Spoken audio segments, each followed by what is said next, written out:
dengan kiblat, berarti kepalanya jenazah itu seperti ini. Jadi posisi kepalanya menghadap ke utara, kakinya di selatan, kemudian menghadap kiblat. Nah, kemudian yang terakhir adalah menutup seluruh badan dengan kain. Jadi setelah wafat jenazah, kita usahakan dari ujung kepala sampai ujung kakinya kita gunakan itu kain untuk menutup jenazah seluruhnya, supaya kalau misalnya sudah ada aib-aib yang ada pada jenazah itu betul-betul tertutupi. Makanya yang cuma bisa kelihatan itu orang biasanya membuka itu adalah mukanya saja, agar orangnya tidak kelihatan. Ada mungkin nanti kekurangan dari jenazah ini bisa ditutupi, itu gunanya kain ditutup di seluruh badan jenazah. Nah kemudian para jamaah sekalian, ini mungkin 5 poin yang paling utama. Banyak sebenarnya yang harus disunahkan. Ada juga nanti kita disunahkan untuk memberikan informasi kepada orang halayak umum.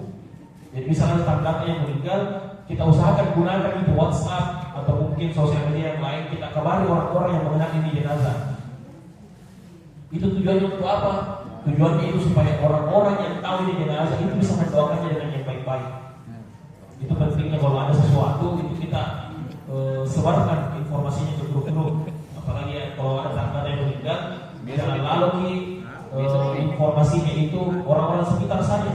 Kalau bisa kita buat status, oh ternyata ada orang jauh yang meninggal di jenazah, kita telepon bila meninggal gitu, supaya orang-orang yang tahu ini jenazah terbaik dengan jenazah itu bisa mendoakan yang baik-baik. Nah ini langkah awal saat seseorang wafat. Kemudian apa yang harus kita lakukan kalau misalnya ini jenazah wafat? Yang pertama itu kita absen dulu. Yang absen itu adalah apakah ini jenazah punya hutang kepada sesama atau tidak. Misalnya ada satu orang tua punya hutang misalnya beberapa ratus ribu atau beberapa juta, dan dia meninggalkan misalnya warisan, jangan dulu bagi itu warisannya. Jadi itu warisan itu kita gunakan dulu untuk bayarkan utang-utangnya ini orang yang telah wafat, baru kita keluarkan juga hartanya untuk diurus ini jenazahnya. Kemudian baru kita bagi warisan kepada ahli warisnya. Nah yang paling pentingnya membayar utang ibu-ibu bapak, karena utang ini dibawa mati. Bahkan Rasulullah itu 2 orang yang tidak pernah salati. Yang pertama yang tidak pernah salati Rasulullah itu adalah orang-orang munafik. Jadi kalau ini yang berbulu domba istilahnya di Madinah dulu, itu Rasul tidak mau pergi sholat jenazah, tidak mau salati orang munafik. Yang kedua itu Nabi Rasulullah tidak mau menyolati orang-orang yang memiliki banyak utang. Itu bahaya. Jadi kalau kita misalnya punya utang, apalagi misalnya utang itu ditulis, nah ini bisa dicatat baik-baik. Kalau utang itu ditulis, ini bisa menyelamatkan kita. Kalau kalian sudah tiba-tiba kita wafat, jadi ahli waris kita atau anggota keluarga kita itu bisa tahu, oh ternyata kita punya utang di mana saja. Nah kemudian ada juga membayar utang kepada Allah Subhanahu Wa Taala. Nah kira-kira bagaimana bentuk membayar utang kita sama Allah? Utang apa yang kita miliki? Ternyata utang yang kita miliki itu biasanya untuk utang puasa. Misalnya para yang sudah sepuh-sepuh ini, yang sudah sangat berumur, tiba-tiba dipanggil oleh Allah Subhanahu Wa Taala dan ternyata tidak bisa berpuasa, harus bayar fidyah. Karena salah satu kewajibannya orang itu kalau tidak mampu berpuasa karena sudah uzur, tidak kuat lagi menahan lapar dan haus, itu bayar fidyah tiap hari. Nah kalau bayar fidyah tiba-tiba meninggal, tidak sempat, maka dia harus membayar utangnya kepada Allah dalam bentuk membayar fidyah tersebut. Atau kalau tidak mau, kita sebagai anaknya atau anggota keluarganya, kita berpuasa dengan niat mengkodok puasanya ini orang yang telah wafat. Nah, ini yang harus kita catat baik-baik. Tidak langsung kita mandikan ini jenazah. Ada proses-proses yang harus kita lakukan dulu sebelumnya. Nah ini penting para jamaah sekalian, karena Islam itu menjunjung sekali yang namanya hak asasinya manusia. Ketika ada orang yang telah wafat, tidak semata-mata kita katakan jenazah itu, jadi terlalu bagaimana.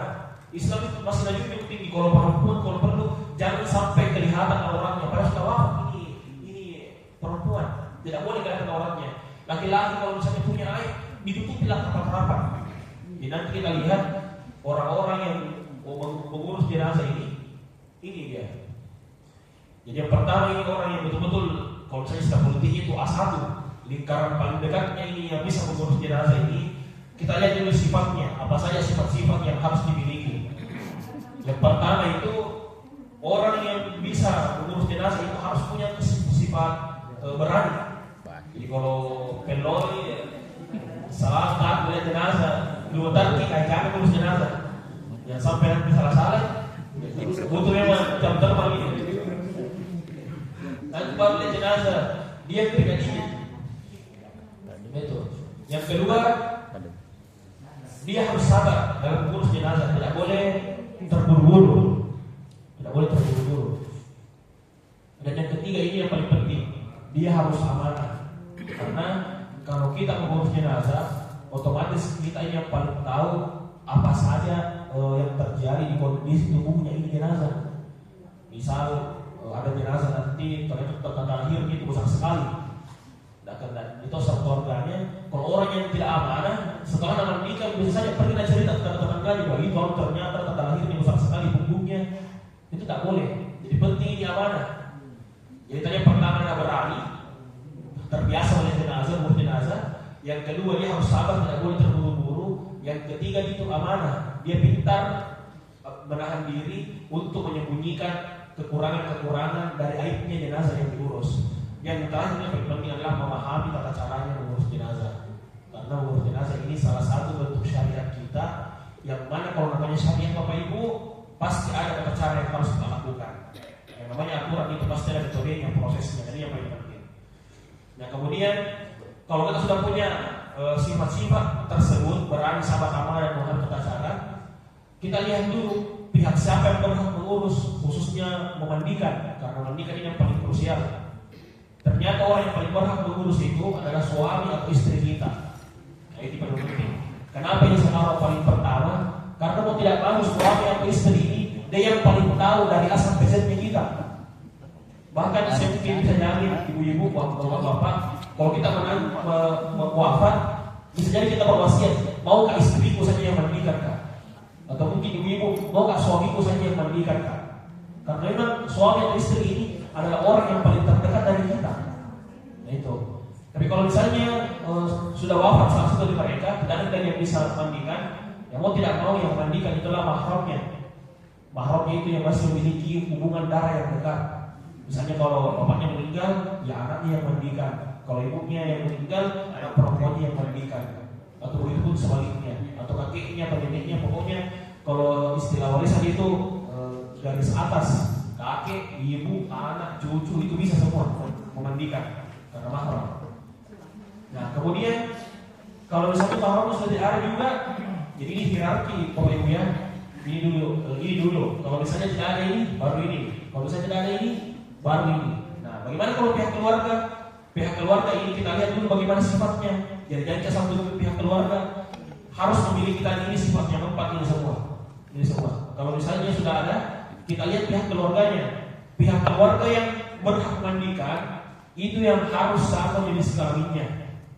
Jadi kalau yang wafat itu laki-laki, maka pihak keluarga yang mandikan diusahakan juga cari yang laki-laki.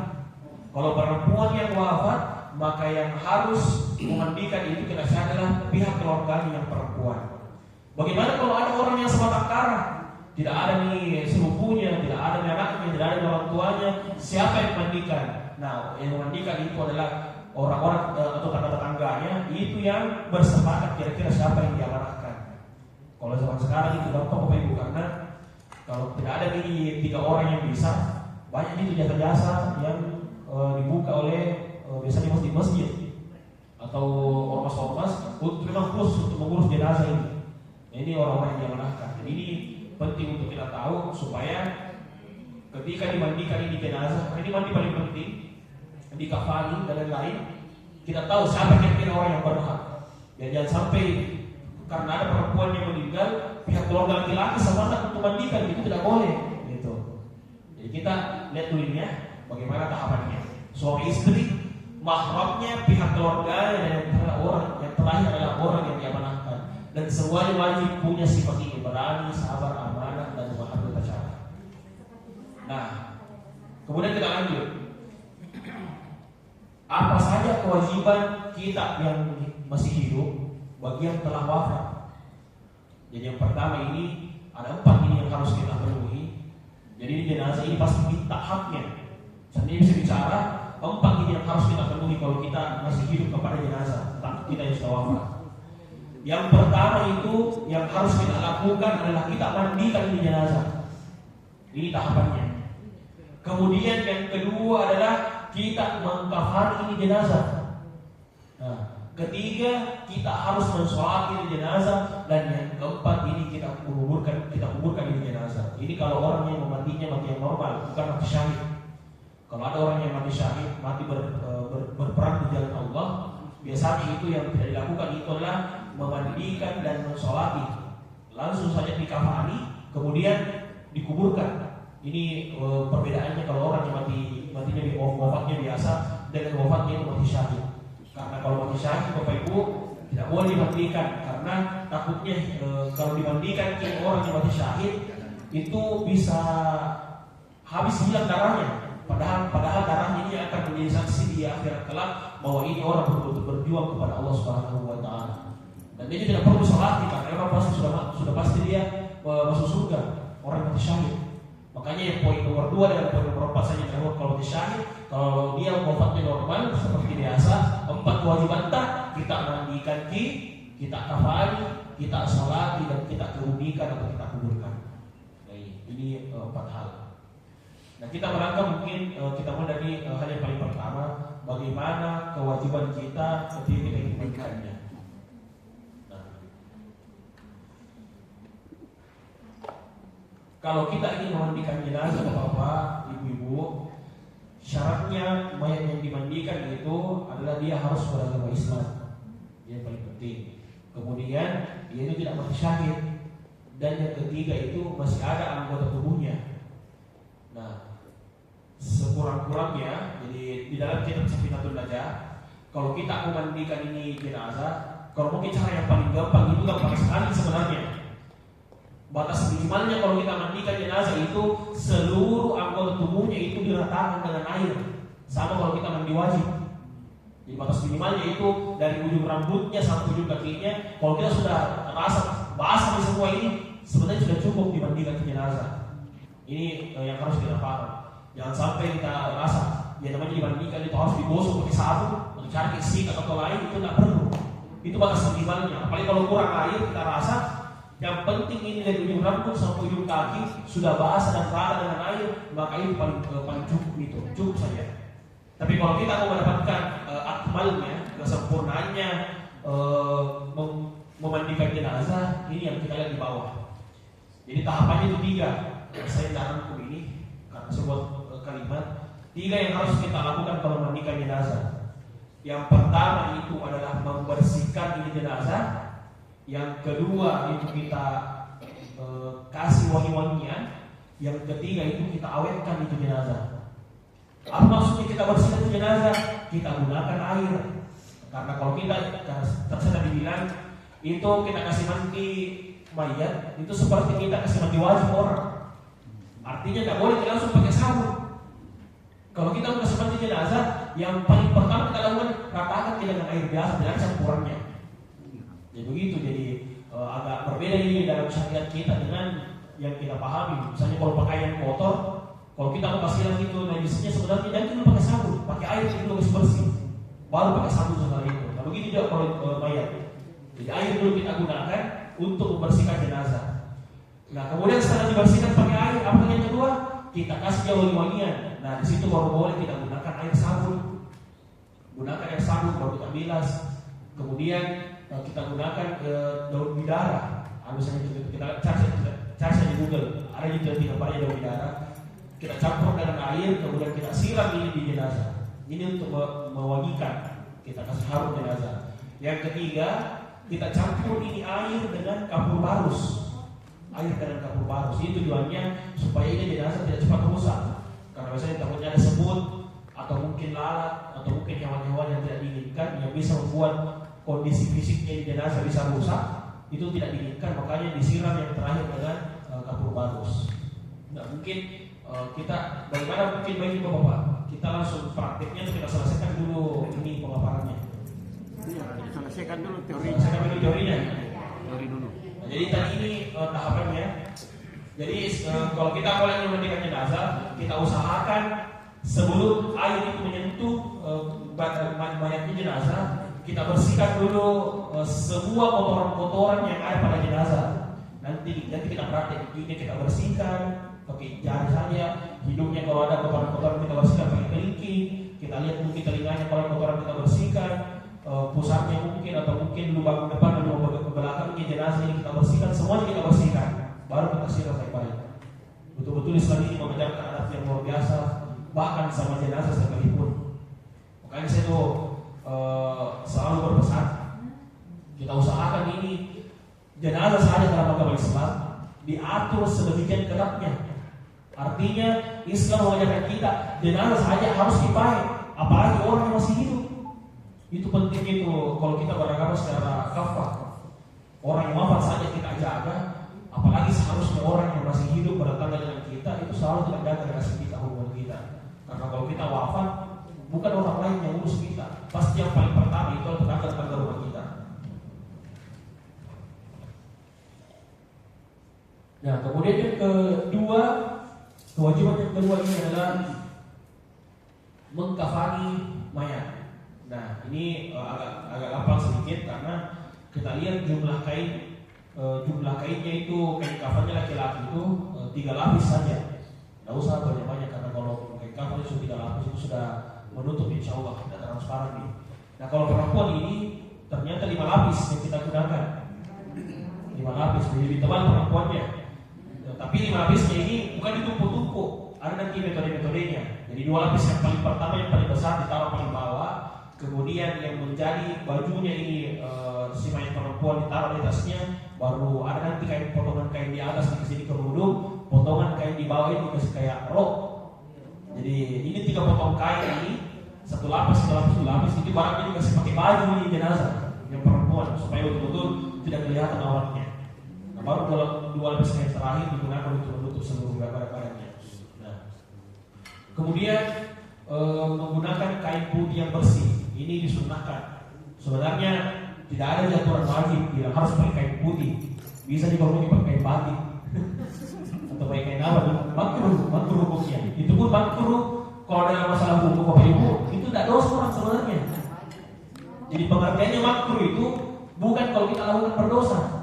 Jadi makruh itu artinya kalau kita lakukan tidak apa-apa, tapi kalau ditinggalkan baru dapat pahala. Itu makruh. Makanya kalau menggunakan kain kafan, kalau ada kain kain yang lain dan mendesak itu dilakukan untuk proses jenazah, tidak ada kain putih, bisa gunakan kain yang lain kalau darurat. Tapi kalau misalnya di tengah-tengah kota ini banyak yang jual perlengkapan mayat, kita usahakan yang terbaik. Itu disunahkan untuk menggunakan kain putih yang bersih. Nah, kemudian setelah proses pengkapan ini selesai, kita lanjut dengan masalah sholat jenazah. Sholat jenazah ini biasanya juga ada orang yang tidak tahu bacaannya, ikut saja. Nah, ini saya rangkum saja. Sholat jenazah ini Bapak Ibu, yang pertama kita lakukan adalah kita baca niat. Ini sebenarnya niat ada bahasa Arabnya, tapi saya tidak tampilkan, jangan sampai kita ada susah menghafalnya. Yang penting niat bilang saya mau sholat jenazah kepada ini mau di depanku lillahi ta'ala, itu sudah cukup. Mau pakai bahasa Indonesia, pakai bahasa Bugis, pakai bahasa Makassar, bahasa apapun itu, mau pakai bahasa isyarat juga boleh. Yang penting kita berniat sebelum kita sholat, kita niatkan, ya Allah, saya ini mau niat sholat jenazah untuk ini mayat untuk berdoa. Karena hakikatnya sholat jenazah itu bukan sholat sebenarnya, tapi doa kepada orang yang telah wafat. Makanya tidak ada rukunnya, tidak ada sujudnya. Itu. Jadi sholat jenazah itu bukan sholat sebenarnya, tapi doa. Makanya dalam bahasa Arab itu sholat jenazah itu artinya as-sholatu ala janazah. Jadi ala itu artinya doa, berdoa kepada jenazah, berdoa untuk jenazah. Gitu. Nah, kemudian yang kedua, 4 kali takbir. Itu bersamaan dengan takbiratul ihram. Jadi kalau kita mau sholat jenazah, jadi kita misalnya ini jenazahnya, kalau misalnya laki-laki, posisi imam itu di kepalanya jenazah, bukan di depannya sini, di lurusannya Pak Imam. Nah, kalau posisi perempuan itu biasanya di pinggangnya itu perempuan. Jadi kalau laki-laki di kepalanya, kalau perempuan itu di pinggangnya. Tapi kalau dalam mazhab Syafi'i itu agak ribet sedikit, karena kalau laki-laki katanya Kalau laki-laki, jenazah laki-laki itu dikasih begini jenazahnya. Kalau laki-laki, kepalanya di selatan, kakinya di utara, baru imamnya berdiri di dekat kepalanya. Tapi kalau jenazah perempuan kembali ke posisi normal tadi seperti ini, baru kita berdiri di dekat kiblatnya. Itu posisi yang beda posisinya. Tapi kalau mungkin juga laki-lakinya berdiri di dekat kepala itu tak apa-apa. Nah, tapi pada dalam mazhab Syafi'i usahakan itu kepalanya kalau mayat laki-laki itu di selatan kepalanya. Kalau perempuan di utara saja. Dan yang muhim yang terpenting kita selalu jenazah. Itu penting. Nah, jadi takbir pertama itu salat jenazah satu paket di dalam takbiratul ihram. Jadi takbir pembuka itu sudah dihitung satu takbir. Beda kalau kita sholat Idul Fitri atau sholat duha, takbiratul ihram itu beda dengan jumlah takbir yang lain, beda. Tapi kalau sholat jenazah satu paket itu takbiratul ihram dengan takbir yang pertama. Bacaannya kita baca takbir pertama adalah bacaan Fatihah. Ya, hafal semuanya yang Fatihah pasti begitu. Ya. Bacaan yang kedua adalah kita bersalawat kepada Nabi. Mau ke salawat yang pendek, mau ke salawat yang panjang, nggak apa-apa. Tapi kalau saya sarankan kita gunakan salawat yang panjang, karena saya selalu bilang itu ketika kita mengurus jenazah itu sebenarnya ada hukumnya tabur tuai. Artinya apa yang kita doakan kepada jenazah, suatu saat kalau kita meninggal, begitu juga doa yang datang kepada kita. Bagus sekali kalau misalnya kita salawat yang panjang-panjang, seperti salawat Nabi yang kalau kita lakukan dalam sholat, Allahumma sholli ala Muhammad wa ala ali Muhammad kama shallaita ala Ibrahim wa ala ali Ibrahim wa barik ala Muhammad kama barakta ala ali Ibrahim fil alamin innaka Hamidum Majid. Kita kasih lengkap itu salawat yang kedua. Nah, takbir yang ketiga itu doa untuk jenazah. Sebenarnya kalau doa yang lengkap itu dalam bahasa Arab begini Bapak Ibu. Kalau laki-laki Allahumma ighfir lahu, kalau perempuan Allahumma ighfir laha. Alhamdulillah maksudnya. Jadi panjang doanya kalau kita mau lihat doa secara sempurnanya, Allahumma ighfir lahu warhamhu wa'afihi wa'fu anhu wa'krim nuzulahu wa wassi mudakhalahu waghsilhu bil ma'i was thalji wal barad wa naqqihi minal khataaya kama yanqqa thawbul abyad minad danas wa abdilhu daran khairan min darihi wa ahlan khairan min ahli wa zawjan khairan min zawji waj'al qabrahu rawdatan min riyadil jannah wa la taj'al qabrahu hufratan min hufarin nar. Panjang doanya. Kalau mungkin nanti bisa nanti cek di Google atau saya kirimkan lewat WA. Tapi kalau misalnya tidak sanggup itu hafal, doa apapun saja untuk itu jenazah. Minta diampuni, minta diberikan rahmat, kasih luas kuburannya, selalu lapangkan rezekinya orang-orang yang ditinggalkan. Pokoknya doa apapun. Yang penting kita berdoa untuk jenazah. Karena kalau dalam soal jenazah itu kita dalam hati saya berdoanya. Mungkin bahasa Indonesia, mungkin bahasa Arab, yang penting kita ikhlas berdoa kepadanya. Nah, takbir keempat ini kita membaca doa penutup. Biasanya itu doanya pendek. Allahumma la tahrimna ajrahu wa la taftinna ba'dahu. Allahumma la tahrimna ajrahu wa la taftinna ba'dahu. Ini takbir keempat. Baru kita salam penutup. Assalamualaikum warahmatullahi wabarakatuh. Assalamualaikum warahmatullahi wabarakatuh. Ini ringkasnya sholat jenazah. Kemudian terakhir, saya tidak buat poin-poinnya tentang masalah menguburkan karena masalah menguburkan ini masalah teknis nanti yang sangat mendalam. Seperti kita muhim itu tidak tahu jenazah. Biasanya anak-anaknya orang yang wafat dikasih menghadap ke kiblat. Misalnya ini jenazahnya dikasih menghadap ke kiblat nanti. Menghadap ke kiblat, baru dibuka bentuk kepalanya, kita azan, kita iqamahkan, baru itu pakai papan, baru kita kubur. Makanya nanti kalau mengikat tali kain kafan, diusahakan simpulnya itu berada di sebelah kirinya jenazah. Supaya ketika dihadapkan seperti ini gampang dibuka. Gitu. Nah mungkin ini secara teori Bapak Ibu, mending kita melangkah langsung ke praktiknya supaya kita lebih paham lagi tentang bagaimana mengurus jenazah ini. Ada mungkin pertanyaan sebelum kita melangkah ke praktiknya?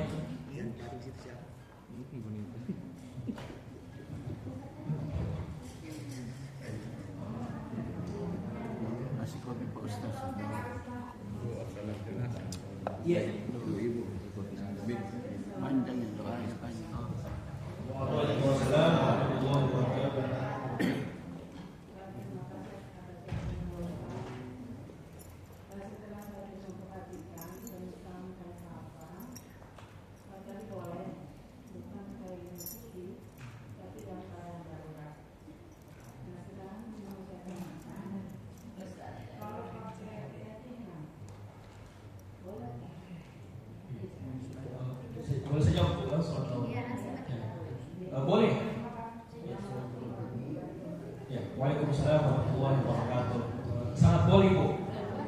itu saya beberapa lama dulu di Mekah, itu ada namanya orang Bengali, orang-orang India, Pakistan dan Bangladesh itu dan sekitarnya.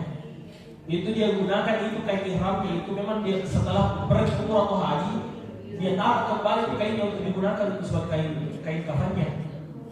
Makanya kalau bapak-bapak, ibu-ibu yang biasa pergi umrah atau haji, coba kita lihat kain ihramnya itu orang-orang seperti itu.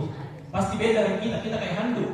Coba, kalau dia tidak tipis betul karena seperti kain ihram. Karena niatnya mereka ini, kalau dia pulang dari umroh, pulang dari haji, dia simpan kainnya, nanti kalau wafat ini yang digunakan untuk menjadi kain kafannya.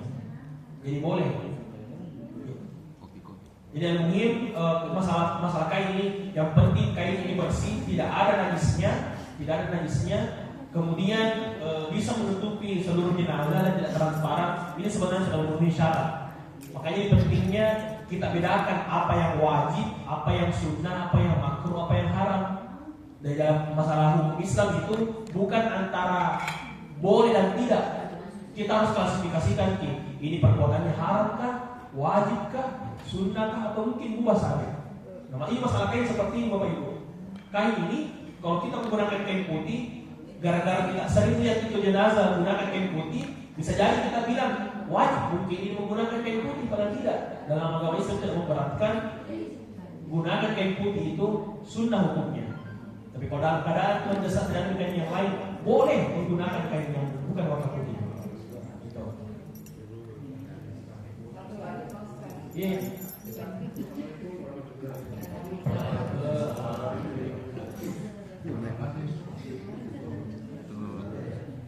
Terima kasih. Assalamualaikum warahmatullahi wabarakatuh. Kami tanyakan sedikit masalah kain kafan.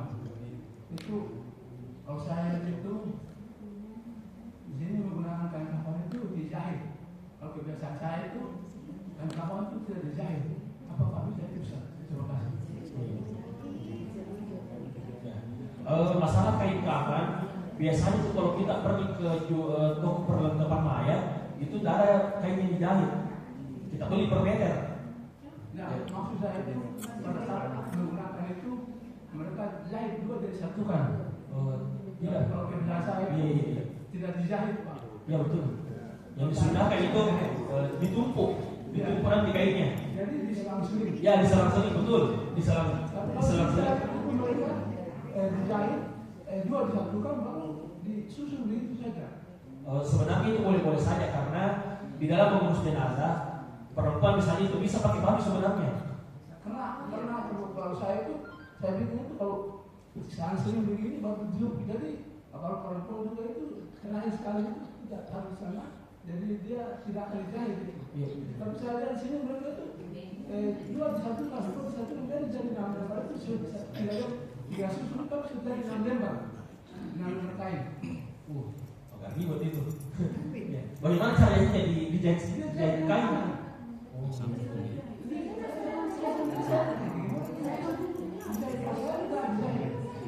Sebenarnya mungkin tujuannya itu bagi jahit supaya betul-betul tertutup ini jenazah. Kalau demo memang, tapi kalau kita susun bisa jadi satu di bawah.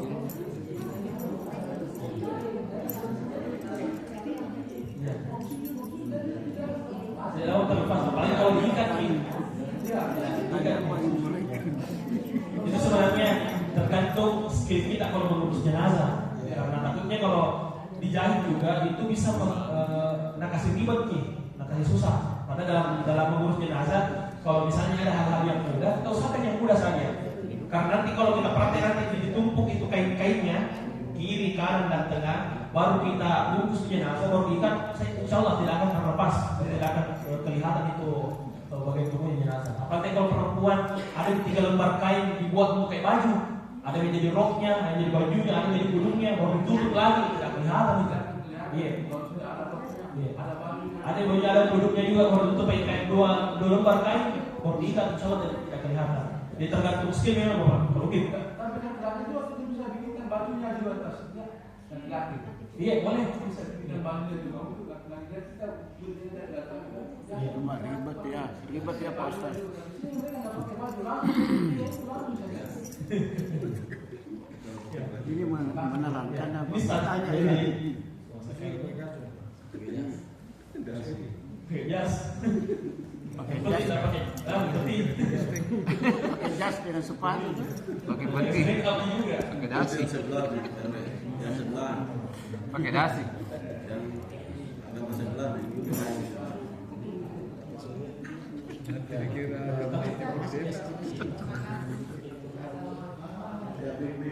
Ya, Waalaikumsalam warahmatullahi wabarakatuh.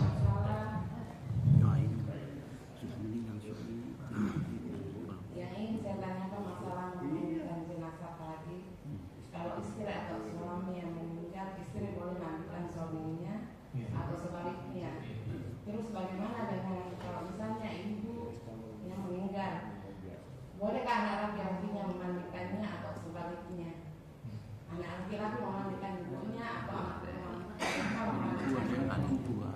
Terima kasih Pak Ustaz. Baik, saya jawab. Ini biasanya juga ditanyakan kalau dia masalah silang, ibunya yang meninggal, anak laki-lakinya yang memandikan. Nah, kalau kita ingin memandikan bapak ibu, kita gunakan skala prioritas dulu. Kalau misalnya ada kita lihat anggota keluarganya yang lebih dekat dan sama jenis kelaminnya, itu yang kita utamakan.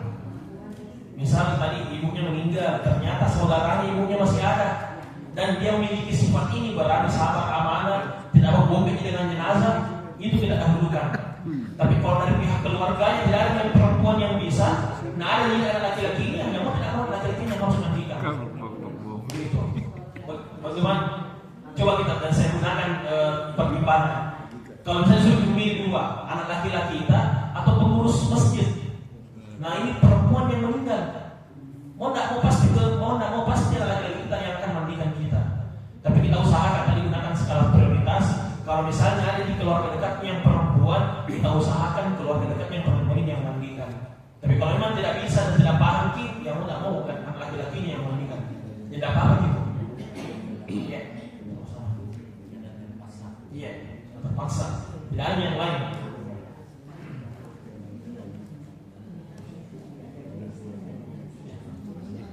Ada lagi? Iya. Ada sana.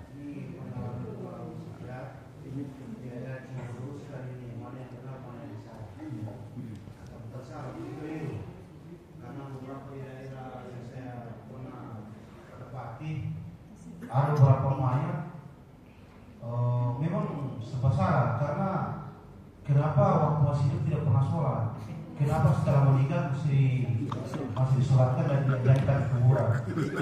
Setelah meninggal mayat dikuburkan di liang lahat itu masih diajarkan, masih dikamatkan. Apa hukumannya? Hukumnya aja dan komat kubur. Jadi ini mayat waktu masih hidup, jenazah waktu masih hidup ini nggak pernah sholat. Ya. Makanya dia Bukan tidak pernah sholat, tidak pernah lihat di masjid.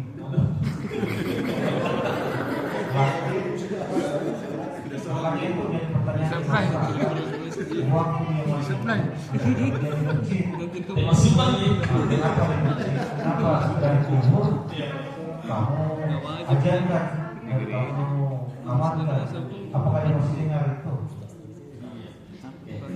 Bismillah saya jawab. Jadi masalah antara kehidupannya waktu masih di dunia dan waktu dia wafat itu tidak boleh kita bandingkan, Pak. Jadi kalau dia waktu masih hidup kita tidak tahu apa saja ini yang pernah dia lakukan dan lain-lain, itu kita pisahkan dengan setelah dia wafat. Jadi beda perlakuan kita. Jadi mau dia penjudi kah, paluka kah, atau pelaku dosa yang lain, ketika dia wafat dia tetap punya hak untuk mendapatkan tadi 4 poin itu. Tidak boleh kita beda-bedakan. Karena urusan ibadah, pahala, dosa itu hubungannya dengan Tuhan, bukan kita yang menghubungi. Itu yang penting. Nah yang kedua, kenapa kita harus azankan dan komatkan itu jenazah? Apakah didengar atau tidak? Tidak didengar pasti Pak, sudah wafat. Tapi itu menjadi simbol di dalam agama Islam. Itu sangat menekankan yang namanya simbol. Kenapa azan dan iqamah itu kita lepaskan di telinganya? Itu menjadi syarat bahwa antara antara azan dan iqamah itu sebentar sekali sama dengan kehidupan kita di dunia. Makanya simbol yang tertinggi itu tadi pertama, azan dan iqamah jaraknya itu dekat. Makanya menjadi simbol sebentar sekali hidup di dunia. Dan yang kedua, azan dan iqamah itu identik dengan sholat. Makanya disyariatkan kita jangan pernah meninggalkan yang namanya sholat. Ini menjadi simbol saja, bukan untuk supaya jenazah didengar, itu simbol. Gitu. Harus dipisahkan, tidak boleh di-judge bilang ketika di dunia seperti ini, kenapa harus ketika wafat seperti ini. Jadi ada hak dan kewajiban yang dia dapatkan ketika dia sudah wafat dengan jenazah wafat. Terima kasih. Tapi Ustaz, kan sering kita lihat dalam penyampaian di YouTube dan lain sebagainya ada perspektif yang berbeda antara penceramah kayak Ustaz Adi Hidayat, Ustaz Basalama. Ini kan berkaitan dengan persoalan masalah azan jenazah tersebut. Waktu dikuburkan. Menurut penjelasan dari Pak Adi Basalama bahwa mayat itu tidak perlu harus diajankan di dalam atau disolatkan pada saat ketika sudah dalam kubur. Kenapa demikian? Alasannya bahwa ketika mayat itu sudah dikafani dan disalatkan di masjid itu representasi dari sholat itu. Sedangkan menurut Pak Adi Hidayat, seperti yang Pak Ustadz tadi sampaikan, bahwa harus disalatkan dan juga harus diazankan karena jarak antara azan dengan iqamah itu si mayat ini sudah putuslah, maka harus memang diazankan di situ. Nah ini kan ada perspektif yang berbeda ini, entah dari Salafi ataupun ini yang minta juga diluruskan Ustaz. Tadi yang beliau tadi sampaikan, pernah kan zaman Rasulullah dulu kalau kami tidak salah sejarah bahwa yang tidak pernah sembahyang itu memang tidak diwajibkan untuk disolatkan. Nah, kan tapi ada seseorang ceritanya itu yang Nawas. Nah, dia ini kan ini tidak disolatkan pada saat itu, tapi ketika beliau mau wafat ada tersisip di dalam sak bajunya bahwa dia bersair kepada Tuhan. Maka tolonglah Imam Syafi'i pada saat itu yang mensolatkan jenazahnya Abu Nawas, karena dianggap bahwa dia tidak pernah sembahyang dan ini akhirnya tidak mau masyarakat solatkan. Tapi ketika waktu mau dimandikan tersisiplah sair yang dimana dia bersair kepada Tuhan bahwa jika aku pendosa tempatku sebenarnya di mana ya Allah. Nah akhirnya dari sair itulah Allah menggerakkan hatinya Imam Syafi'i hingga Imam Syafi'i sendirilah datang mensolatkan jenazah yang bersangkutan. Nah ini perspektif yang berbeda itu seperti pertanyaan beliau tadi. Kan kami tidak pernah melihat ini orang di masjid. Bisa saja mungkin dia sholat di rumah dan lain sebagainya. Namun di sisi lain ini perintah Al-Quran bahwa orang yang tidak pernah sholat menunaikan sholat itu sama saja dengan melarang perintah Allah. Nah, kenapa harus kita sholatkan? Tapi karena ini kewajiban yang tadi Ustaz sampaikan bahwa harus siapapun dia pendosa sekalipun kita punya kewajiban untuk mengurus dan mensolatkan bahkan menguburkan jenazah. Jadi ada dua pertanyaan Ustaz. Apakah wajib ini dikafani atau diajankan ini mayat di dalam kubur ini? Sedangkan ada perspektif dari cara penceramah ini kan berbeda-beda supaya kami yang pecinta YouTuber dan lain sebagainya juga ini posisi di posisi mana? Apakah dua-dua ini sama penyampaiannya kita ambil inti daripada penyampaian para penceramah atau seperti apa? Apakah layak memang sesuai aturan agama diajarkan sekaligus dipamatkan di jejak dalam kubur ini atau seperti apa? Terima kasih. Adapun nanti kalau masalah jadi begini, kembali tadi masalah 4 itu pengurusan jenazah, merapikan, mengkafani, menyolati dan menguburkan itu termasuk dari fardu kifayah, tidak artinya wajib bagi sebagian orang. Itu juga kata kuncinya, bukan semua orang wajib, sebagian orang wajib untuk melaksanakannya supaya orang yang lain jatuh kewajibannya. Nah tadi saya jelaskan di awal, Rasulullah itu 2 orang yang tidak mau dia sholati. Nah, sama-sama orang Islam ini, tapi 2 tidak mau sholati. Yang pertama tadi yang orang yang munafik. Jadi Rasul itu sangat tahu di Madinah itu banyak orang yang munafik. Makanya ada satu sahabat itu namanya Huzaifah atau Huzaifah, saya lupa namanya, Huzaifah bin Yaman. Dia yang tahu itu siapa saja orang yang munafik gara-gara dia bisa sama Rasulullah. Nah ini orang munafik, ini orang munafik, ini orang munafik. Nah waktu itu Umar penasaran, karena mau juga Umar ikut-ikutan, tidak mau sholati orang munafik, tidak mau tahu sholat orang munafik, tidak tahu siapa-siapa saja. Jadi bertanya sama Huzaifah waktu meninggal Rasulullah bilang, siapa itu orang yang munafik yang pernah Rasulullah sampaikan? Tidak mau juga sholat, tidak mau ikut. Nabi bilang Huzaifah, tidak mau kasih tahu kok ini rahasia aku dengan Rasulullah. Kalau ada pokoknya saudara kita muslim yang wafat, bagaimanapun itu, ikut saya sholat. Tapi ini Umar pintar. Jadi pas ini ada orang muslim yang wafat di Madinah, dia lihat ini Huzaifah. Kalau ini Huzaifah ikut di sholat, berarti bukan orang munafik ini. Tapi kalau tidak ikut ini Huzaifah, mundur ke, tidak mau sholat, tidak mau tahu Umar sholat. Karena pasti dia tahu, Huzaifah ini tidak mau sholat, berarti kemungkinan besar ini nih salah satu orang munafik yang pernah sebut Rasulullah. Jadi kita harus bedakan yang namanya fardu ain dengan fardu kifayah. Fardu ain itu kewajiban yang mengikat individu. Contohnya sholat wajib. Kita semua ini wajib sholat waktu, tidak bisa diwakilkan. Tapi kalau fardu kifayah, yang penting ada di orang yang melakukan, yang lain sudah terlepas kewajibannya. Itu.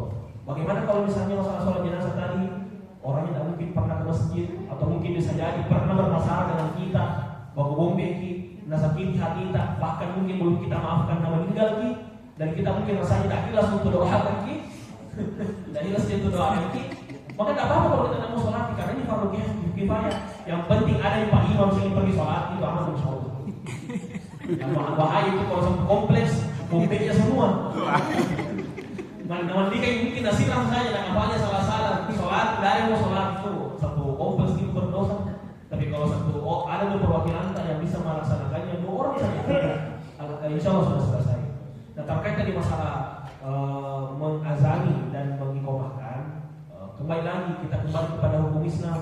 Hukumnya mengazani dan mengiqomahkan itu adalah sunnah, bukan wajib.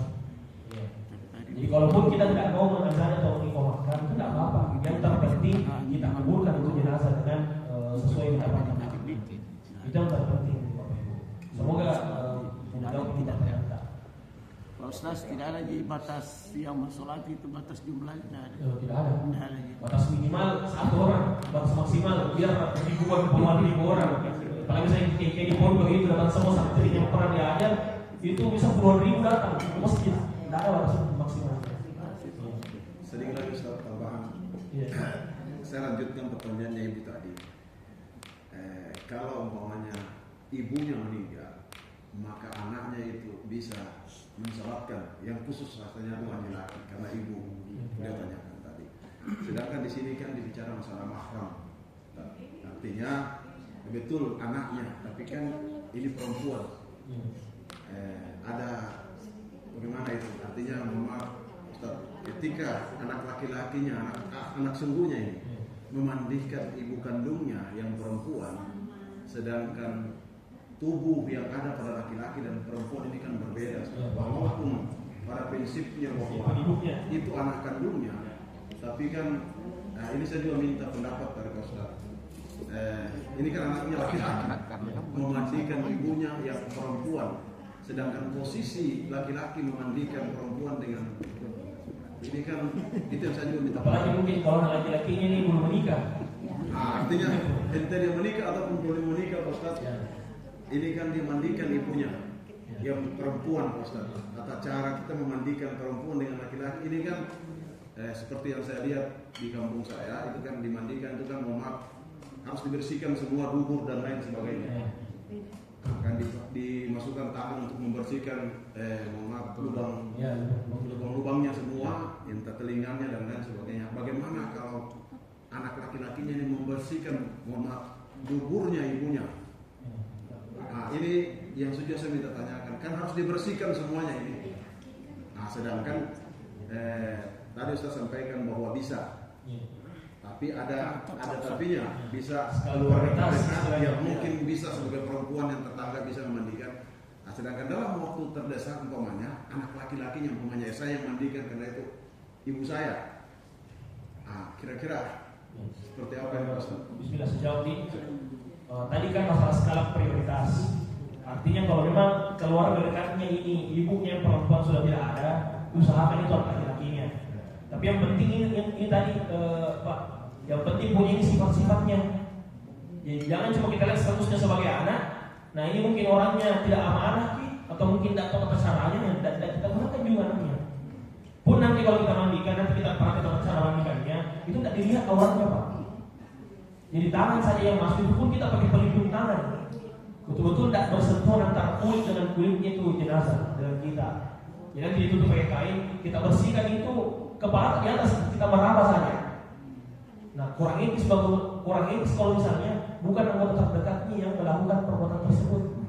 Misalnya pengurus masjid, nah ada mungkin anaknya yang paham ini masalah pengurus jenazah, maka usahakan mungkin anak lakinya. Itu yang saya tekankan sekali lagi. Jadi sama saja, pun kalau ibunya gimana, kalau mungkin masalah berbicara ibunya ini beda jenis kelamin dan lain-lain, kita niatkan misalnya kalau kita berpikir seperti itu, ini ibu tak dulu dia cewek nih, yang ganti popoktan. Nah, kenapa tidak kita berpikir ini mungkin usaha terakhirku untuk berbakti kepadanya. Saya juga belajar tata caranya ini supaya kalau misalnya meninggal ibuku, saya yang paling terdepan untuk maju untuk mandikan beliau mengenal nilai suaminya bapak tak atau mungkin saudara-saudara perempuannya. Kada sepupunya banyak. Kalau misalnya saudara perempuan yang paham, mending sepupunya. Kalau di rantau ini ya. Kan di rantau tidak ada keluarga. Itu masalah kalau di rantau. Terpaksa. Jadi kita praktik atau Ya.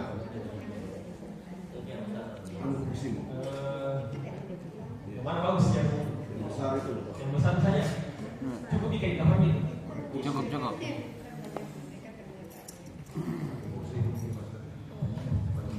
Meja bang, kalau meja.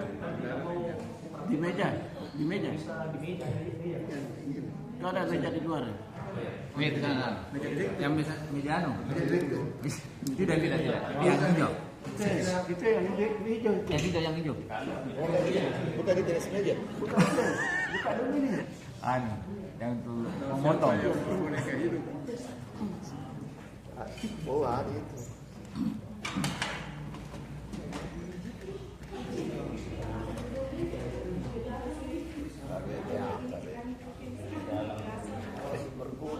Di atas ya? Ayo nggak bisa saya berat kak. Nanti saya. Dimulai ganti Pak.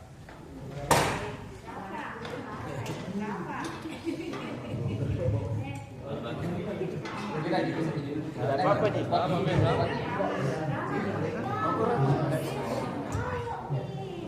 Jadi bismillah. Jadi tadi kita bikin dulu gambarnya. Jadi sebelum ini jenazah dimandikan, tadi bayangan kita ini jenazah kan di teras rumah, di teras di dalam ruangan tamunya rumah. Karena orang melakukan takziah dan mendoakan. Jadi setelah kita rasa cukup, paling pertama kita cari posisi yang bisa menutupi proses mandinya jenazah.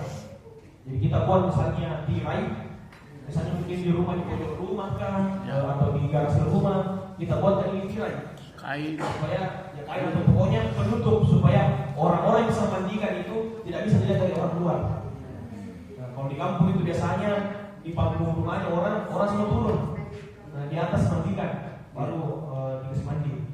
Nah, yang kedua pengurus jenazah itu usahakan pakai pelindung diri, APD namanya. Pakai apa namanya itu kalau Pakai kaos tangan. Selemek. kayak bukan baju. Selemek. Nah, begitu. Selemek itu. Kemudian disiapkan airnya yang banyak, Masker. disiapkan juga tadi kapur barus, jadi disiapkan semua itu nih bahan-bahannya. Masker. Bahan-bahannya. Jadi air, kapur barus, daun bidara, sabun, alat pelindung diri tadi, kos tangan dengan selimutnya itu semua kita siapkan di sekitarannya jenazah. Nah, sekarang kita mau memandikan jenazah, jadi tidak langsung disiram air, tidak langsung dikasih mandi wajib di jenazah, karena kalau kita langsung mandikan ini jenazah, takutnya kalau kita langsung mandikan ini jenazah, takutnya nanti pas bersih semua masih ada keluar kotorannya, dan itu bisa mengotori kain kafannya. Makanya sebelum dimandikan Bapak Ibu, kita usahakan semua kotorannya dari ujung rambut sampai ujung kaki semuanya hilang. Gitu. Nah, proses yang pertama, jadi secara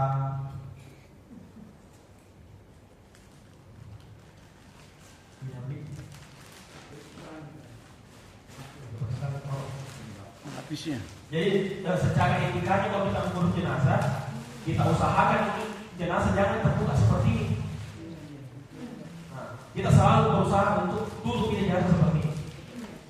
Jadi seperti yang kita bilang, kalau jenazahnya perempuan, bahkan perempuan pun itu tidak bisa dilihat auratnya. Karena darinya wafat, diangkat ke tempat permandian jenazah, tetap sudah tutup kain seperti ini. Nah, kemudian setelah tertutup kain, cuma satu lembar kain yang kita gunakan. Usahakan nanti kain warna putih nanti untuk kasih mandi jenazah, karena transparan itu kalau basah. Iya, transparan. Kalau biasanya itu orang pakai kain. Ya, panjang ikan tebal. Kalau pakai kain batik, itu kalau disiram kan tidak jeplak warnanya.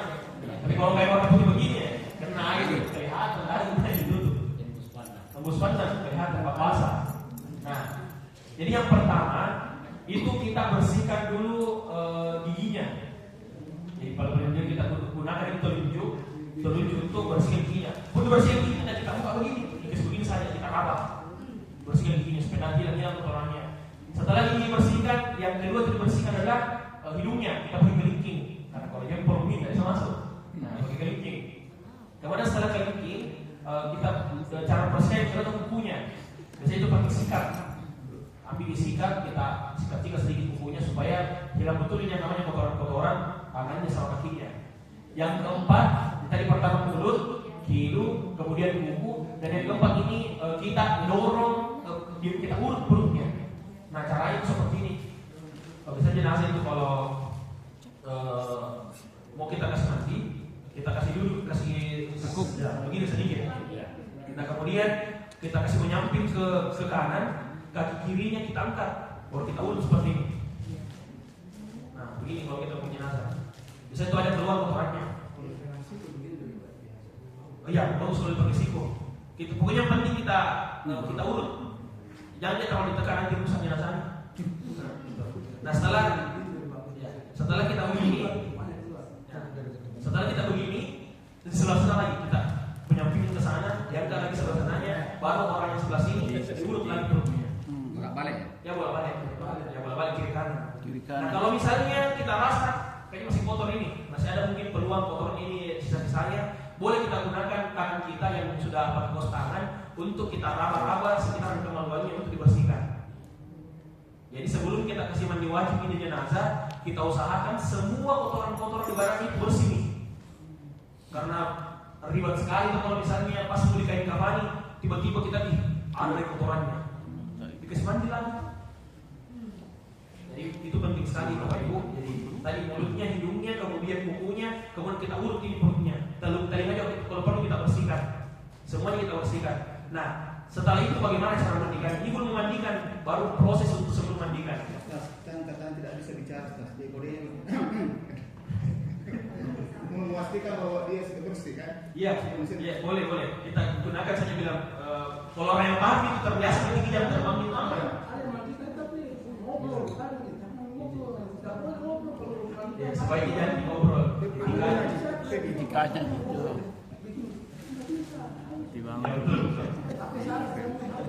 Ya, memang sebaiknya kalau kita mengurus jenazah ini sama dengan kalau kita di WC lah. Nah, mungkin kita ngomong protokol WC tidak sendiri gini. Tapi menyanyi gitu ya, secara etika itu tidak baik. Tapi kalau mungkin bilang haram atau tidak, dapat dosa atau tidak, ini kembali kepada etikata, kepada jenazah. Kalau misalnya kita urus dengan isyarat, kita rasa cukup sekali, ini tidak perlu ngobrol, tidak perlu pakai bicara, ya begitu saja. Tapi kalau orang tidak paham, boleh kita bicara, tapi dengan bahasa seminimal mungkin, supaya tidak bisa komunikasi. Nah, kalau sudah bersih dari ujungnya kepala sampai ujung rambut, baru kita masuk ke proses pemandikan. Ini kita sudah mulai masuk ke Ibu. Nah, proses pemandikan ini yang pertama itu adalah ini masih ditutup kain. Masih tertutup. Airnya itu ya laki-laki.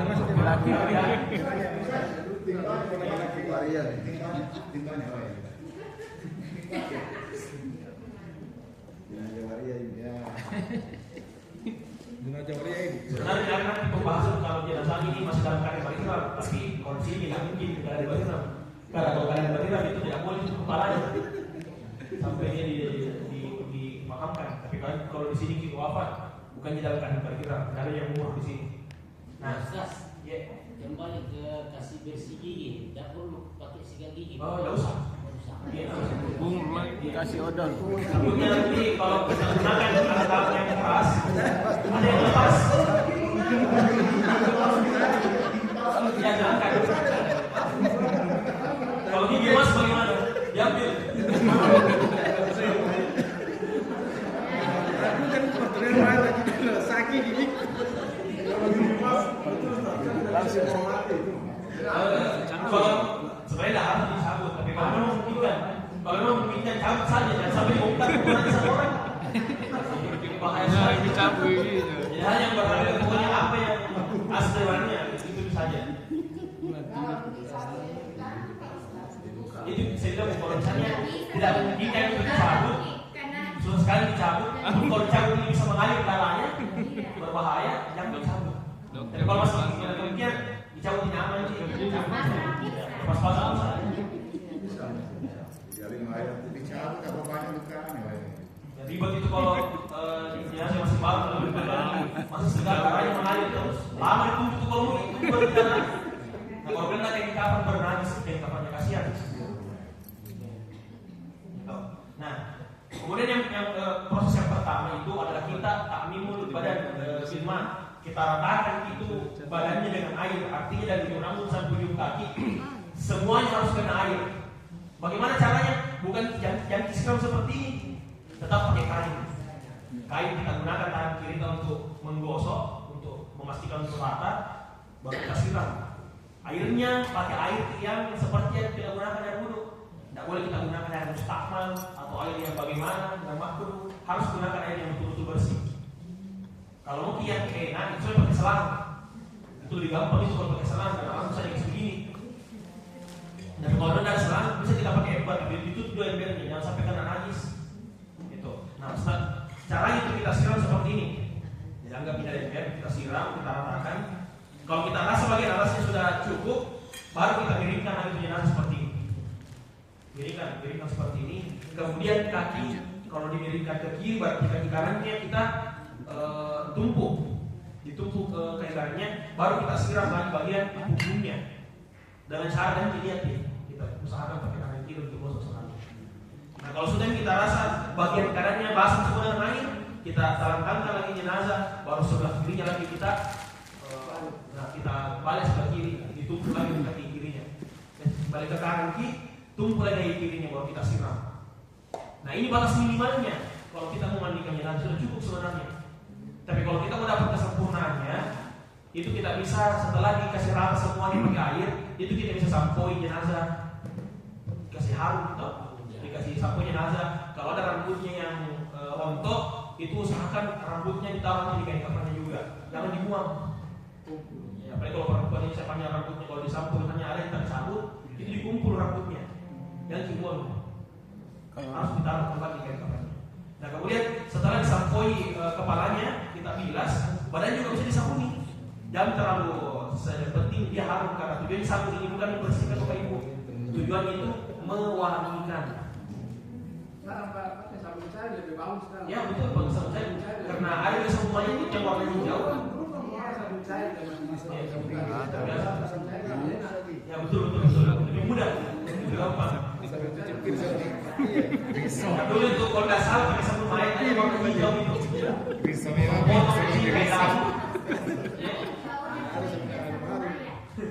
Iya. Ada yang bawa khasnya. Ya. Boleh kita gunakan pakai sabun biasa, tapi dengan cara jangan digosok terlalu keras, karena tujuannya pakai sabun ini bukan kasih bersih saja, kasih harum gitu. Ya, karena sudah dibersihkan tadi. Apalagi kalau ada jenazah yang sudah lama di tempat tidur atau lama di rumah sakit itu, ada kali itu sudah luka-luka. Ya, luka-luka betul. Kita mandikan itu kita harus ada. Apalagi kalau mungkin jenazah itu wafatnya dengan luka bakar, itu bahaya sekali tuh.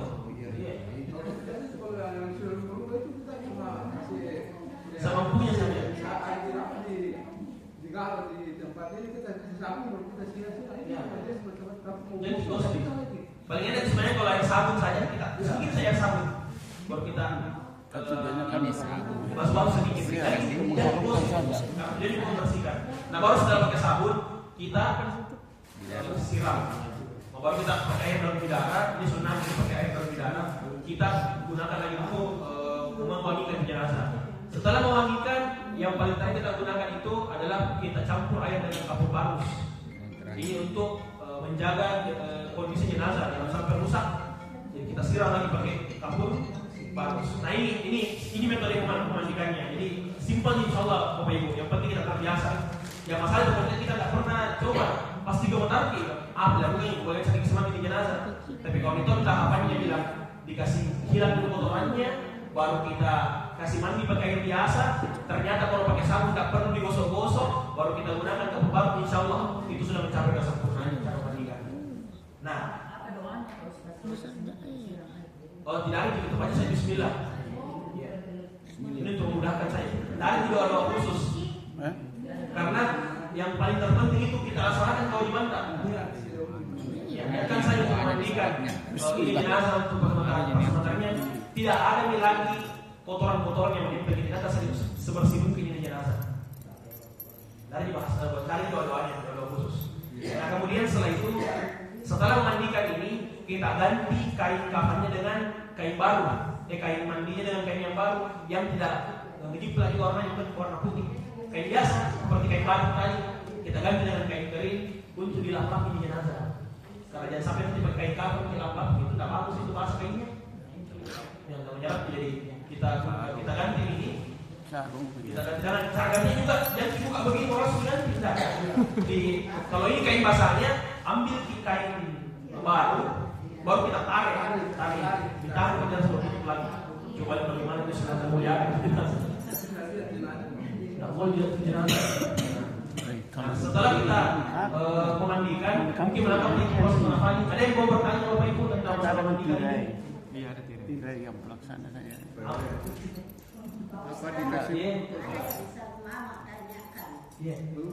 Misalnya kalau baru meninggal orang, kita kasih mandi, kasih bersih semua kotorannya.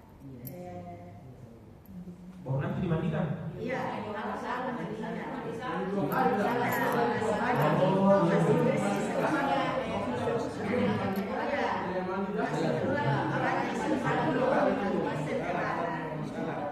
Biasanya begitu. Biasanya kalau dia mau mandikan istilahnya dibersihkan itu karena takutnya ketika dia wafat itu memang ada kotorannya dan takutnya itu orang itu bisa tidak nyaman kalau tak siap. Makanya dibersihkannya dulu sebelum tidak apa-apa. Tapi bersihkan jangan itu bersihkannya betul-betul bersih seperti tadi. Yang penting saya dulu kita bersihkan.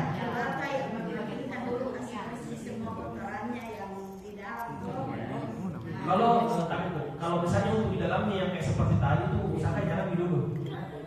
Yang luar-luarnya saja yang kita rasa. Ini kalau misalnya dibersihkan ini ada bau menyengat. Bau menyengat itu kita bersihkan saja. Ya. Karena kalau misalnya kita mau mandikan atau bersihkan pakai air, takutnya nanti ini basah, kemudian agak ribet lagi diurus. Bagus secepatnya kalau dia wafat, ini jenazah wafat, kita bersihkan semampu kita yang luar-luar, kemudian kita bawa ranjangnya ke ruang tamu, ditaruh di situ supaya orang datang doakan. Kita main cepat saja supaya semuanya. Iya. Nah, begini Pak Ustaz anunya. Di semua punya ataupun itu yang penting kita rasa cukup ini untuk orang datang dan ini jenazahnya tidak ada bau yang buat ini jenazah baru malu aman insyaallah karena nanti ini mandikan bersih. Iya. Artinya diganti celananya dulu atau bagaimana Pak Ustaz? Enggak pakai celana. Enggak, yang meninggal itu. Yang meninggal kan saya baru dari rumah sakit. Enggak. Waktu meninggal tuh masih pakai celana. Meninggal pakai celana. Iya. Oh ya. Kalau misalnya waktu meninggal dia pakai celana. Kalau meninggal diganti Pak. Ya, ini sambil menunggu keluarganya yang dari jauh. Biasanya begitu Pak, misalnya besok paginya baru, misalnya malam meninggal, paginya baru mau ini. Kan biasa begitu, ada yang mengusulkan bahwa bersihkan dulu ininya, kotorannya, supaya tidak bau mayitnya. Nah itu tadi yang saya maksud. Kalau tujuannya membersihkan supaya tidak bau ini mayatnya tidak apa-apa. Karena untuk menghilangkan airnya jenazah. Tapi saran saya, kalau misalnya ini jenazahnya ada yang orang yang ditunggu agak lama, usahakan jangan ditunggu kalau memang lama-lama. Jangan sampai nanti jenazah rusak itu dong. kan 1 kali 24 jam masih bisa jangan datang cepat, tidak apa-apa kita tunggu. Tapi kalau misalnya 2 hari, bayangkan 2 hari jenazah di rumah kesal sekali.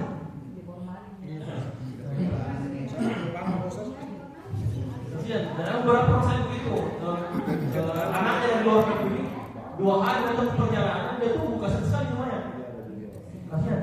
Jadi kalau begitu dibersihkan aja dulu terus Iya, dibersihkan dengan tujuan tidak ada bau yang keluar. Ganti celananya. Apa Tapi namanya? kalau dia bersih supaya Gampang kotor celananya. Di sini memudahkan saya. supaya tertutup kan untuk menutup saja orang dengan begitu. Biasanya juga. Pak Ustaz, itu kalau di kampung tidak pakai begini. Ada pakai tirai, terus yang memandikan saya di dalam dia tapi pakai sarung di atasnya. Iya betul. Kalau pakai plastik begini kan agak ribet kelihatannya karena plastik kan makanya plastik.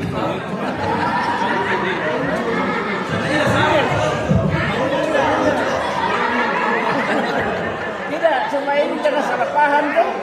Pasti begitu. Tidak, ini orang ini yang melihat ini pasti salah paham, pasti begini. Maksudnya diperjelas. Di awal saya bilang kalau misalnya warna putih, karena kalau begini nggak tembus juga air kalau begini karena langsung. Diperjelas itu.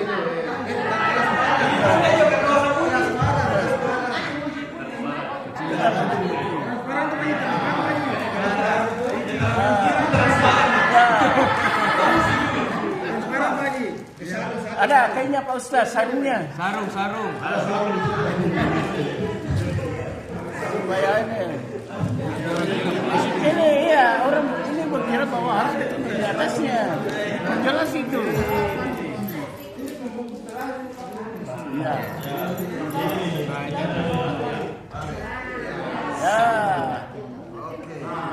Dikasih tanda ini, dikasih tanda ini.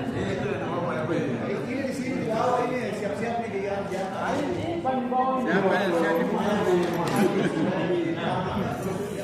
Jadi kita menangkap proses penamanya terus saya bertanya masalah mandikan. Iya. Masih ada mandi? Masih ada mandi? Enggak, Pak Ustaz, itu kan kalau dalam proses memandikan misalnya laki-laki dengan laki-laki itu kan itu duburnya mau dibersihkan. Yang mana ini telunjuk, kali tengah apa yang ini manis? Bebas apa yang mana yang penting tangan kiri. Tangan kiri itu? Iya. Yang memudahkan dan menggunakan tangan kiri. Pakai kos tangan. Pakai kos tangan. Iya. Jangan jempol. Iya. Jadi kalau bisa kita kasih begini lagi, kita kasih duduk. Kalau sudah diurut seperti ini, dan kalau kita rasa kayaknya masih ada kotoran ini dan kalau dipencet tidak keluar, boleh pakai tangan kita masukkan tangan kita untuk dibersihkan.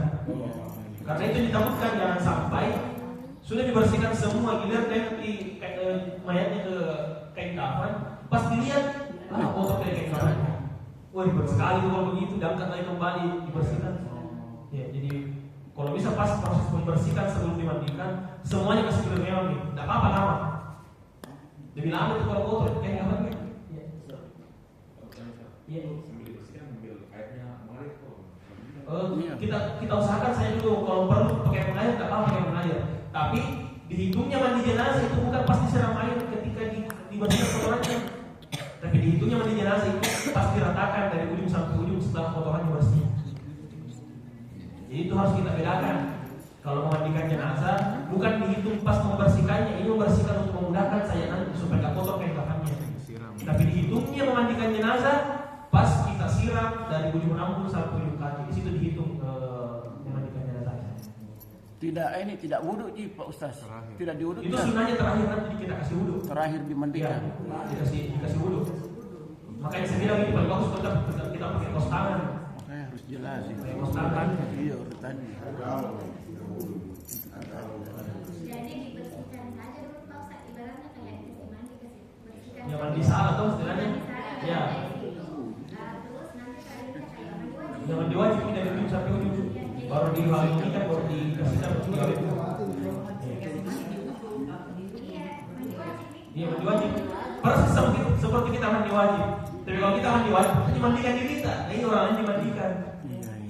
Makanya dalam kitab fikih itu mandi wajib itu ada penyebab terakhir orang wafat.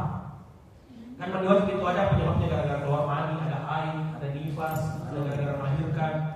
Nah ada yang terakhir itu yang jarang orang bahas. Orang mandi wajib itu gara-gara wafat. Ini seperti ini. Karena tidak bisa mandi sendiri, kita yang usahakan mandikan. Makanya paling bagus untuk kalau mahramnya yang mandikan, karena kalau mahram bersentuhan kulit dengan jenazah itu tidak batal wudhunya jenazah.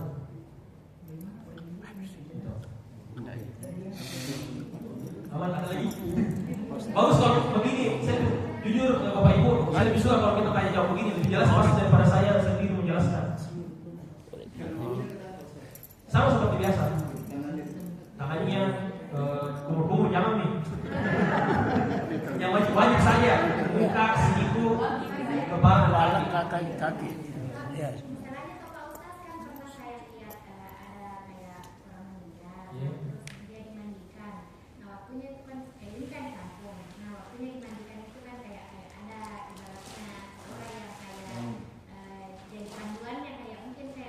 Operator. Jadi ada perempuan juga misalnya yang kayak dua karena mungkin di situ ada yang tahu, jadi dia mandikan. Nah di situ waktunya pertama kali memulai ceritanya menyiram itu, dia lihat nafsu dulu. Jadi selayaknya ceritanya orang mandi wajib memang nih. Nah sempurna wudhunya baru nasiram semua. Nasiram semua. Setelah disiram semua baru disaluri dan di yang kita lakukan tadi. Bunyi itu di dalam masalah mandi wajib. Memang Rasul pun sebelum mandi wajib sunnahnya berwudu. Itu persis sekali tuh sunnah mandi wajib, kewajiban mandi wajib itu bisa diterapkan pada mayat. Nah ada hikmahnya kenapa wudu dulu dilakukan sebelum dimandikan ke jenazah, karena jangan sampai ini jenazah kalau kena air terbersih airnya ke baskom itu bisa air mustakmal wajib. Nah kalau diwudukan itu bisa lepas itu masalah. Makanya saya bilang lebih bagus kalau kita misalnya wudukan pakai selang kita mandi. Karena kalau pakai selang itu tidak tercampur-campur di airnya. Ini masalah sunnah-sunnah saja Bapak Ibu. Yang penting nanti sebelum kita keringkan itu kita wudukan jenazah untuk sekalinya. Betul-betul jenazah dalam pikiran kita betul-betul suci jenazah. Ada wudhunya, tidak ada najisnya, tidak berhadas juga. Mandi ya. Tidak masalah lagi. Iya, Disunnahkan. Tapi sebenarnya kenapa diwudukan dulu pertama supaya nanti kalau kena air di jenazah terpercik di baskomnya tidak ada yang mustakmal diwarnai. Ya, bukan yang mustakmal yang dipakai. Itu pertanyaan.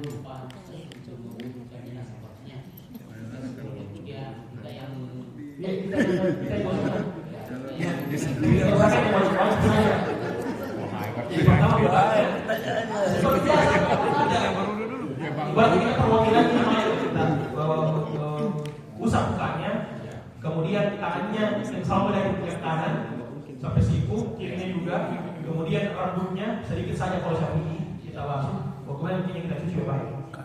Ustaz kalau mendorong itu di posisi di mana mulainya? Kanan.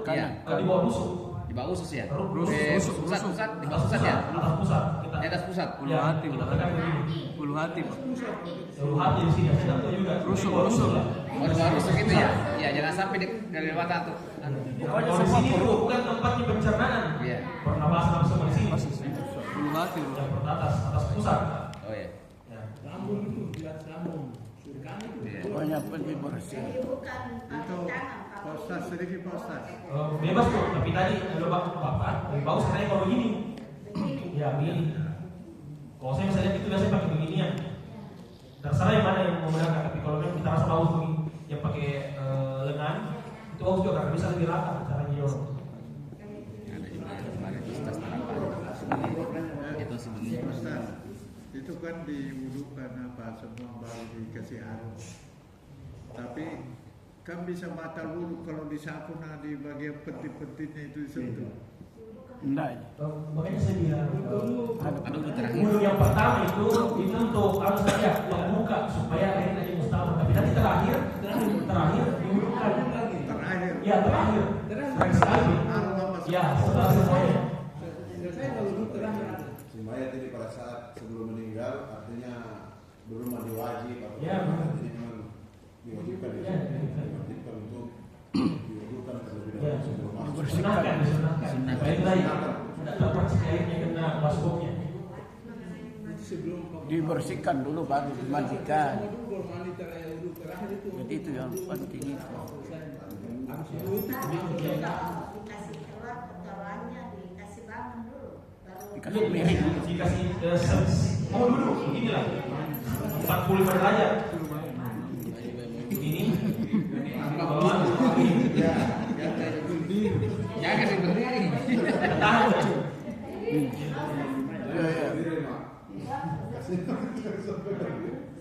Ya, begini. Kita punya pipa ini yang kasih kayak gini ya. Baru kita urut. Kita yang urut. Masya Allah. Iya. Habis kok. Masih ada sedikit. Dari sini ini juga balik lagi. Karena kalau dia seperti ini namanya rapat gitu lubangnya. Makanya diangkat seperti ini supaya dia terbuka.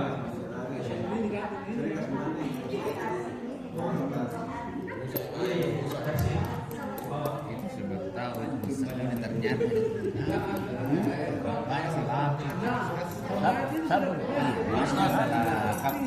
Misalnya setelah diwudukan, tak sengaja ada yang menyentuh, apa diwudukan kembali atau Menyentuh ada yang begini. Jadi jenazah itu disentuh itu ketika kita misalnya pakai sabun, tapi kan nanti kalau pakai daun bidara nih, pakai air yang diawetkan itu tidak disentuh lagi jenazah, bisa disiram-siram mani. Jadi proses menyentuhnya jenazah itu ketika air sedang direntakan kan kalau bisa pakai sabun. Pun pakai sabun pun kalau perlu dari sabun tidak apa-apa. Karena nanti cara menyiramnya itu jenazah bukan dari dalam kain, dari atas kain kita siram seperti ini, dari atas kain, dari luar nih. Jadi tidak disentuh sama sekali. misalnya di proses mengganti kain yang tadi ada yang tidak sengaja tersentuh lagi? Oh, tidak apa-apa, tidak apa-apa. Ya. Makanya tadi penting, Bapak Ibu, yang memandikan itu mahram. Karena kalau mahram itu menyentuh, itu tidak batal dulu. Ada biasa pengurus. Iya, tidak apa-apa, tidak apa-apa. Banyak pihak-pihak dalam bermazhab itu yang penting tak sengaja atau bukannya nafsu apa lagi. Itu tidak apa-apa. Iya. Ada satu mengenai memandikan itu Pak. Kalau sebaiknya kalau jenazah itu mau dimandikan, keluarga itu yang mau mandikan itu kita berikan pengenalan sama mereka. Dulu. Artinya ini keluarga 1, 2, 3, 4 ini mau memandikan. Nah, dan kita sebagai orang yang memandikan itu kumpul mereka, kalau kita berikan petunjuk. Jika dalam pada saat memandikan itu kita tidak ngomong begini. Nah, Ya betul. Karena itu etikanya dijaga jangan sampai. apa dulu? Briefing. Ya, memang kode-kode kalau perlu. Ya, artinya kita kumpul berapa orang memandikan. Kita kumpul dia. Karena kita yang bagian ini ada kerjaan. Ya, bagi orang tugasnya. Betul.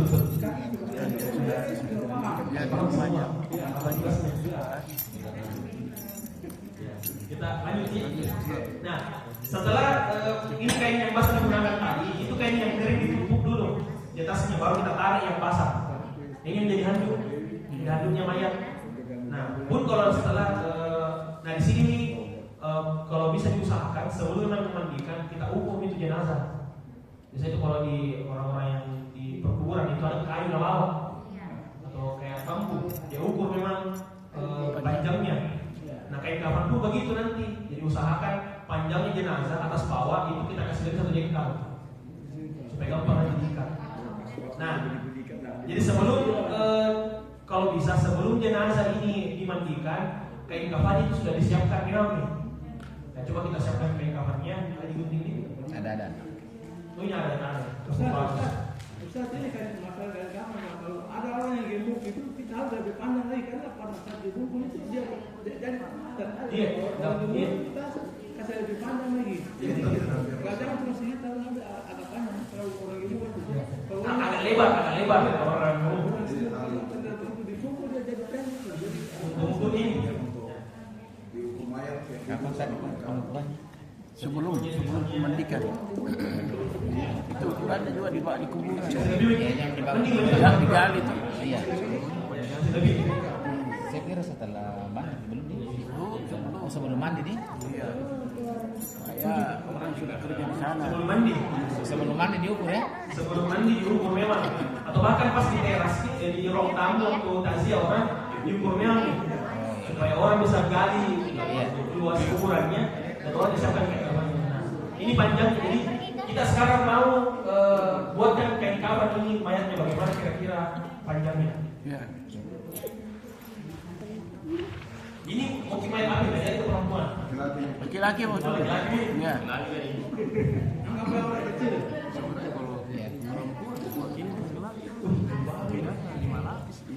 Memang tuan ini, jangan terang.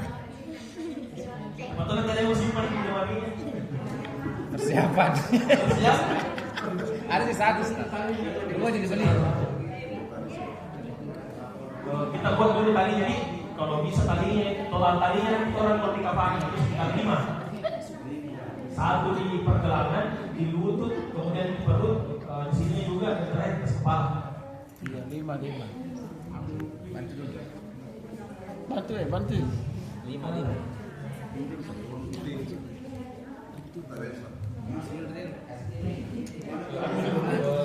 Ini ada mi. Ada mi. Laki-laki perempuan jangan laki dulu. Laki dulu.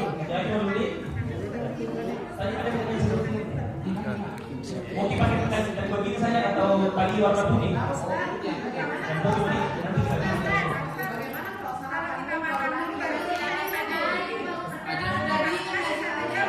kita saja bagaimana saja.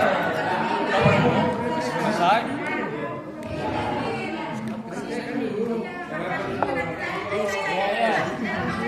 Ya, makan dulu.